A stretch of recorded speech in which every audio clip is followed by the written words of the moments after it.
Hi my dear students, मैं आपका Ravi sir. चलिए देखिए बच्चों, आज जो हम आपको 12th की बायोलॉजी में पढ़ा रहे हैं, 12th की बायोलॉजी में हमने क्या किया, अभी मेंडल की जो आनुवंशिकता का सिद्धांत के जो संबंधित कुछ टर्मिनोलॉजी थी उसको हमने क्या किया, आपको बता दिया है। आज देखिए, आज की इस लेक्चर में हम बताने जा रहे हैं मेंडल के आनुवंशिकता के सिद्धांत या मेंडल के आनुवंशिकता के नियम, चाहे जिस नाम से पढ़िएगा इसको, मेंडल के आनुवंशिकता के क्या आपके ये सिद्धांत। तो मैंने आपको वंशागत एवं विविधता नाम का जो चैप्टर पढ़ाया है उसी में इस चीज के बारे में पहले ही डिटेल बताया है कि मेंडल ने क्या किया था। ध्यान दीजिएगा, मेंडल ने क्या किया, मटर के पौधे पर, गार्डन पी पाइसम सटाइवम पर क्या किया, उन्होंने अपना प्रयोग किया और उस प्रयोग के आधार पर आपने देखा क्या कि उन्होंने आनुवंशिकता के 3 नियम की क्या किया थी, प्रतिपादन किया था। और मेंडल के जो तीनों आनुवंशिकता के नियम हैं उसमें पहला नियम जो है वो प्रभाविता का नियम है, दूसरा जो नियम है पृथक्करण या युग्मकों की शुद्धता का नियम है और तीसरा जो नियम है वो है स्वतंत्र अव्यूहन का नियम है। तो मेंडल के आनुवंशिकता के जो सिद्धांत के कितने नियम दिए गए हैं, 3 नियम दिए गए हैं। पहला नियम है मेंडल का प्रभाविता का नियम, दूसरा है पृथक्करण का नियम और या युग्मकों की शुद्धता का नियम, और तीसरा जो नियम है उसे हम किसके नाम से जाना किया करते हैं, आप ध्यान देकर के बताइए जल्दी से, स्वतंत्र अव्यूहन के नियम के नाम से जाना किया करते हैं। तो यहाँ पे एक लाइन हम आपको नोट्स बता रहे हैं, ध्यान दीजिएगा। मेंडल ने मटर के पौधे पर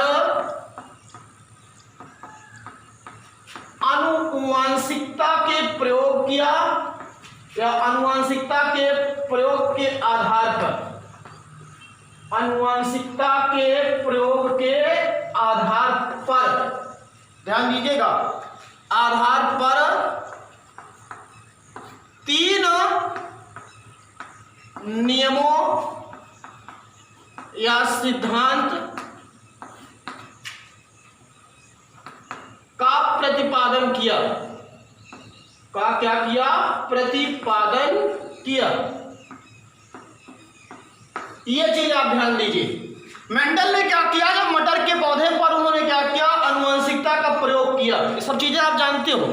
मेंडल के नियमों की पुनर्खोज किस वैज्ञानिकों ने किया, तो मेंडल के नियमों की पुनर्खोज किसने किया, बताइए जल्दी से, कार्ल कोरेंस, ह्यूगो ड्रीवीस और एरविन शेरमार्क ने किया था। तो मेंडल ने क्या किया, जब मटर के पौधे पर आनुवंशिकता के प्रयोग किया तो उस प्रयोग के आधार पर उन्होंने क्या किया, निम्न 3 नियमों की सिद्धांत की प्रतिपादन किया, जिसमें पहला नियम उनका क्या है, आपको मैंने अभी बताया। पहला नियम है भैया, वो है आपका प्रभाविता का नियम। पहला नियम क्या है, प्रभाविता का नियम। और जो दूसरा नियम है वो क्या है आपका, पृथक्करण का नियम। दूसरा नियम क्या है आपका, पृथक्करण का नियम। इसी पृथक्करण के नियम को हम लोग कहा किया करते हैं युग्मकों की शुद्धता का नियम। क्या कहा किया करते हैं, गैमेट प्योरिटी लॉ, ये जान लीजिएगा, युग्मकों की शुद्धता का नियम, ये सेकंड रूल है, जान लीजिएगा। अगर आपसे एग्जाम में पूछा था कि मेंडल के आनुवंशिकता के सिद्धांत की कौन कौन है, तो क्या जवाब दोगे आप लोग कि पहला कौन सा है, प्रभाविता का नियम है, और दूसरा क्या है, पृथक्करण या युग्मकों की शुद्धता का नियम है माय डियर, और तीसरा जो है उसको हम लोग कहा किया करते हैं वह है स्वतंत्र अव्यूहन का नियम। क्या है आपका ये, स्वतंत्र अव्यूहन का नियम। और इसी स्वतंत्र अव्यूहन नियम को हम लोग एक नाम से और जानते हैं, और वो क्या है, द्विसंकर क्रॉस। क्या है ये, द्विसंकर क्रॉस। तो इतनी चीज तो कॉन्सेप्ट क्लियर हो गया होगा आपको। क्या क्या हमने बताया भैया, आप एकदम बढ़िया से समझिए और खूब इंटरेस्ट लेकर के पढ़ने का प्रयास कीजिए। और जब तक समझ में आ नहीं जाता है, इसीलिए हम तब तक आपको छोड़ते नहीं है, एकदम जीरो से हीरो बनाने का पूरा हमारा प्रयास होता है आपके लिए। मैंने शुरू में ही बता दिया कि मेंडल ने मटर के पौधे पर अपने प्रयोग किए और उस प्रयोग के आधार पर उन्होंने क्या किया था, आनुवंशिकता के नियमों का प्रतिपादन किया। और उस आनुवंशिकता के नियम के जो उन्होंने प्रतिपादन किया उसमें उनके कितने नियम थे, 3 नियम थे। पहला नियम कौन सा था, प्रभाविता का नियम था। अब एक चीज आपको मैंने शुरू में भी बताया था, फिर से बता दे रहे हैं, प्रभाविता का नियम और पृथक्करण का नियम, ये दोनों नियम किस पे आधारित है? एक संकरण पर। एक संकरण का मतलब होता है कि जब जनकों के मध्य केवल एक लक्षण को ध्यान में रखते हुए क्रॉस कराया जाता है तो उसको एक संकरण कहते हैं, और जब जनकों के मध्य दो लक्षण को ध्यान में रखते हुए क्रॉस कराया जाता है तो उसे द्विसंकर क्रॉस कहा किया करते हैं। तो मेंडल का पहला और दूसरा नियम है ये आपका एक संकरण क्रॉस पर आधारित है, और जो तीसरा नियम है स्वतंत्र अव्यूहन का नियम है ये आपका नियम किस पे आधारित है? द्विसंकर क्रॉस पर आधारित है। और इसके पहले मैंने जितनी भी टर्मिनोलॉजी बताया है, संकरण क्या है, संकर क्या है, प्रभावी लक्षण क्या है, अप्रभावी लक्षण क्या है, आपका कहने का मतलब कि संकर, द्विसंकर, प्रभावी लक्षण, अप्रभावी लक्षण, समयुग्मकी, विषमयुग्मकी, टेस्ट क्रॉस, बैक क्रॉस, ये जितनी समजीनी, विषमजीनी, जितनी भी मैंने टर्मिनोलॉजी इसके पहले वाले लेक्चर में सब बताया है, सारी की सारी टर्मिनोलॉजी आपको कंफर्म होनी चाहिए, तब ये पूरी बातें क्या होती हैं समझ में पूरी आती हैं। और आज की इस लेक्चर्स में हम पूरा आपको डिटेल बताने वाले हैं, किसके बारे में? प्रभाविता के नियम के बारे में बताने वाले हैं। तो इसलिए आप इस लेक्चर को बहुत क्लियरली करके एकदम अंतिम समय तक क्या कीजिएगा, देखा किया करिए। उसके बाद फिर इसकी एक प्यारी सी खूबसूरत अच्छी सी इसकी एक नोट्स बनाने का प्रयास किया करिए। तो माय डियर आपको समझ में आ गया कितने नियम दिए गए? 3 नियम। पहला है प्रभाविता का नियम, दूसरा है पृथक्करण या युग्मकों की शुद्धता का नियम, और तीसरा कौन सा है? स्वतंत्र अव्यूहन का नियम या द्विसंकर क्रॉस है। तो ये 3 नियम दिए गए हैं, और तीनों नियम में सबसे खूबी ये चीज ध्यान दीजिएगा, कभी कभी ऐसे कहा जाता है कि मेंडल के एक संकरण क्रॉस के प्रयोग को समझाइए, तो एक संकरण कहेगा तो पृथक्करण और प्रभाविता की बात कर रहा है, और अगर द्विसंकरण क्रॉस की बात करेगा तो वो किसकी बात कर रहा है? स्वतंत्र अव्यूहन के नियम की बात कर रहा है। तो चलिए ध्यान दीजिए, सबसे पहली चीज हम बात करेंगे प्रभाविता का नियम। What do mean by law of dominance? Dominance जो लॉ है ये क्या है, इस नियम का क्या मतलब है, इस नियम को क्या समझाया जाता है, वो चीज हम यहाँ पे क्या करने जा रहे हैं, आपको बताने जा रहे हैं। तो सबसे पहली जो इंपॉर्टेंट बात है उस चीज को आप लोग समझने का प्रयास कीजिए, हमारी बात को ध्यान से समझिए।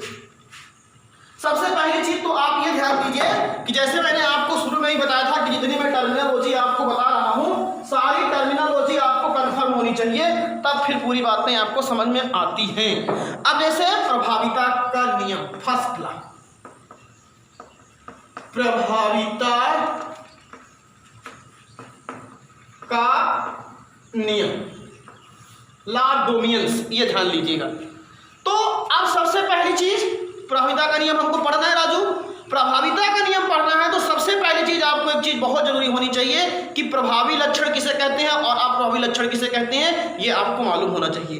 जब दो तुलनात्मक लक्षणों वाले जनकों के मध्य क्रॉस कराया जाता है तो प्रथम पीढ़ी में जो लक्षण प्रकट होता है उसे प्रभावी लक्षण कहते हैं, और जो लक्षण प्रकट नहीं होता है उसे अप्रभावी लक्षण कहते हैं। ये भी बात आप जानते हो। और प्रभावी लक्षण के कारण अप्रभावी लक्षण का छिप जाना ही क्या कहलाता है?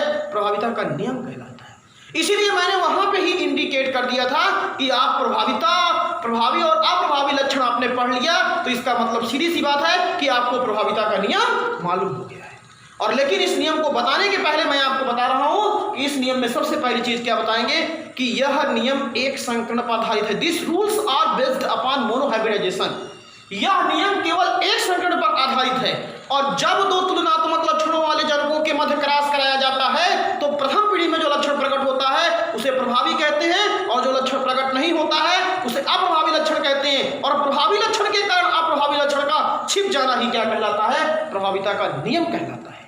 तो ये चीज सबसे इंपॉर्टेंट है, इसमें जान लीजिए। जैसे लाल और सफेद पुष्प वाले पौधे उन्होंने बताया कि अगर क्रॉस कराया जाए, लाल या बैगनी एक के बात है, ध्यान दीजिएगा। कुछ बुकों में क्या किया गया है, पुष्प के रंग को बैगनी बताया गया है और कुछ में लाल बताया गया है। तो दोनों आप जानते रहिए कि लाल और बैगनी या लाल और ये आपका क्या होता है? सफेद। ये चीज ध्यान दीजिएगा प्रभावी और अप्रभावी में। तो मैंने नियम क्या बताया कि यह नियम, पहले चीज तो एक चीज यहाँ पे एकदम ध्यान देने वाली बात है कि यह नियम एक संकरण, पहली चीज क्रॉस पर आधारित है। यह नियम जो है ये एक संकरण क्रॉस पर क्या है? आधारित है। अब नियम क्या कहता है? जब दो तुलनात्मक, चाहे कहो चाहे विरोधी, तुलनात्मक लक्षणों वाले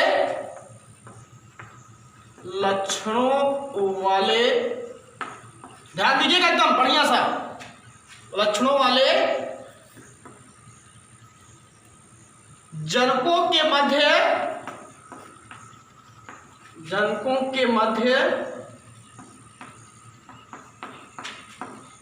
क्रॉस कराया जाता है तो प्रथम संतान पीढ़ी या F1 को ही कहते हैं प्रथम संतान पीढ़ी। तो F1 ब्रैकेट में प्रथम संतान पीढ़ी में जो लक्षण प्रकट होता है, जो लक्षण क्या होता है, प्रकट होता है। पूरा का पूरा वही नियम है, जान लीजिए प्रभावी और अप्रभावी लक्षण जिसने पढ़ रखा है वही पूरा है। अब ये नोट्स आपको दे रहे हैं इसीलिए टाइम यहाँ पे आपके साथ स्पेंड होता है। जो लक्षण प्रकट होता है उसे प्रभावी लक्षण कहते हैं तथा जो लक्षण प्रकट नहीं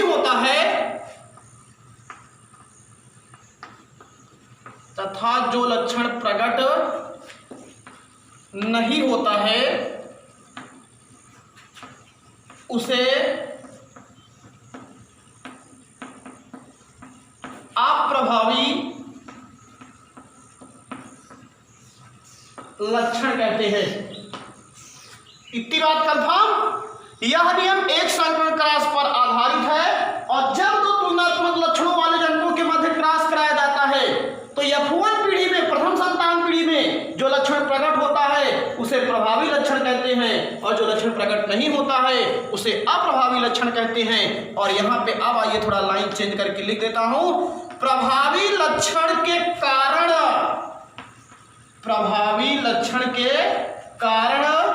अप्रभावी, ध्यान दीजिएगा, अप्रभावी लक्षण का छिप जाना, क्या हो जाना, छिप जाना ही क्या कहलाता है, छिप जाना ही प्रभाविता का नियम कहलाता है। छिप जाना ही क्या कहलाता है, प्रभाविता का नियम कहलाता है।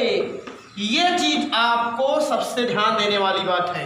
यह नियम एक संकरण क्रॉस पर आधारित है और जब दो तुलनात्मक लक्षणों वाले जनकों के मध्य क्रॉस कराया जाता है तो F1 पीढ़ी में केवल क्या हुआ करता है, जो लक्षण प्रकट होता है एकदम याद हो जाएगा, जान लीजिएगा आपको यहीं से ही। आप अगर ध्यान से केवल बात को समझ लीजिए तो एकदम पूरा हम क्लियर करके छोड़ते हैं, पूरा टॉपिक जान लीजिएगा।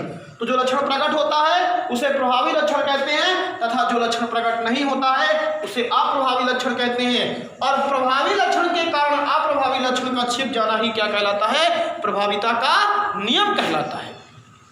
ये बात आप लोग ध्यान दीजिए, सबसे बड़ी चीज होती है। अब इसका मैं एक एग्जाम्पल बताऊंगा, आप लोग इसको बढ़िया सा कॉपी में लिख लीजिए। अब एग्जाम्पल मैं आपको बता रहा हूं, इस एग्जाम्पल को आप समझते हैं, ध्यान दीजिए। इरेज कर दे रहा हूं, बने रहिए विधिवत तरीके से, सब लोग बढ़िया सा तैयारी कीजिए, ध्यान दीजिए, तब तो फिर मजा आने वाला है, विधिवत कंटास। चलिए अब जैसे उन्होंने क्या किया, ध्यान दीजिए, जैसे फॉर एग्जाम्पल्स उन्होंने क्या किया, मटर का लाल पुष्प वाला पौधा लिया और दूसरा कौन सा, सफेद पुष्प वाला। दोनों पौधों में क्रॉस कराया। अब चाहे लाल को चाहे बैगनी, सफेद तो अप्रभावी है। तो अब यहां पर मान लीजिए जैसे मैंने बता दिया लाल पुष्प, अब ये कैसा लक्षण था, प्रभावी लक्षण था, ये आपको मालूम है, या इसी को चाहे बैगनी कह दो। दूसरा क्या हुआ करता है, अप्रभावी लक्षण, इसको आप लोग क्या कह सकते हो यहां पे, सफेद पुष्प। ओके, अगर जीनोटाइप दिखाना चाहते हो जीन, तो कैपिटल आर इसका होता है। आपको इसको ध्यान दीजिए, ये कैपिटल आर हो गया। और ये पुनेट का चौकोर खाना है। पुनेट ने, वैज्ञानिक ने क्या किया था, जीन को प्रदर्शित करने के लिए जीन को एक चौकोर खाने में लिखा था। अब इसे ये कैपिटल आर लाल को रिप्रेजेंट कर रहा है, तो इसको एक ऐसे चौकोर खाने में लिखा था, इसी को कहते हैं पुनेट का चौकोर खाना कहते हैं। क्या कहते हैं इसको, पुनेट का चौकोर खाना कहा किया करते हैं। तो ये जो पुनेट का चौकोर खाना है राजू, इसकी बात समझिए। तो मैं आपको बता रहा हूं, सुनिए इसको पहले। तो यहां पर उन्होंने क्या बता दिया, स्मॉल आर। अब सुनिए, जिनके बीच में क्रॉस कराया जाता है, याद रखियो, जिन दोनों के बीच में क्रॉस कराया जाता है उसे हम लोग जनक पीढ़ी कहते हैं। तो यहां जैसे लिखे प्रभावी और अप्रभावी, तो इसके आगे यहां पे लिख दिया जाता है ये क्या है, आपकी जनक पीढ़ी। क्या है ये, जनक पीढ़ी है। और अब आप क्रॉस कराइए तो आपको मैंने बताया था एक जीन इसमें से ले लीजिएगा और एक इसमें से ले लीजिएगा। तो यहाँ कैपिटल आर और ये क्या हो गया आपका, स्मॉल आर हो गया।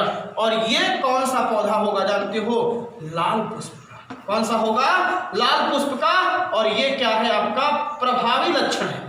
क्या है आपका, ये प्रभावी लक्षण है। और इसके आगे यहाँ पे क्या लिख दोगे, अब इन दोनों के बीच में क्रॉस कराया जाएगा तो इसी को हम लोग क्या कहते हैं जानते हो, जब जनकों के मध्य क्रॉस कराया जाता है तो प्राप्त होने वाली पहली संतान को प्रथम संतान पीढ़ी कहते हैं। तो ये आपकी कौन सी हो जाएगी, प्रथम संतान पीढ़ी। और प्रथम संतान पीढ़ी को हम लोग क्या कहते हैं, यफोन कहा।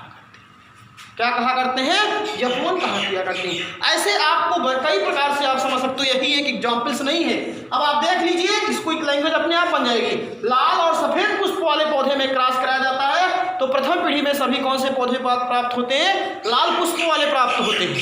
क्यों, क्योंकि जो लाल कलर है ये कैसा है आपका, प्रभावी लक्षण है। और जो सफेद रंग है ये कैसा है आपका, अप्रभावी लक्षण है। सफेद क्या है, तो सफेद रंग क्या है आपका, अप्रभावी लक्षण है। सफेद रंग क्या है, अप्रभावी लक्षण। ऐसे ही आप क्या कर सकते हो, क्यों, क्योंकि जो लाल है वो प्रभावी है, वो सफेद को पहली पीढ़ी में प्रकट होने ही नहीं देगा, जान लीजिएगा। जैसे अगर आप और उदाहरण देखना चाहते हो तो मैंने आपको बता दिया कि आप क्या कि दूसरा एग्जाम्पल भी लिख सकते हो। जैसे यहाँ पर मैंने लिख दिया लंबे तने का पौधा।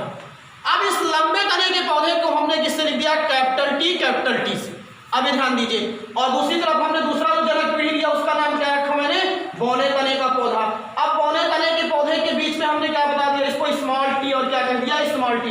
अब इन दोनों के बीच में क्रॉस कराया जाएगा तो इसीलिए इसको हम लोग क्या कहेंगे, जनक पीढ़ी कहेंगे। क्या कहेंगे, इसको जनक पीढ़ी कहेंगे। अब इन दोनों के बीच में अगर क्रॉस कराया जाएगा तो प्रभाविता के नियम के अनुसार पहली पीढ़ी में सभी पौधे कैसे प्राप्त होंगे, लंबे तने वाले पौधे प्राप्त होंगे। कैसे, लंबे तने वाले पौधे प्राप्त होते हैं। तो ये क्या है, प्रथम संतान पीढ़ी।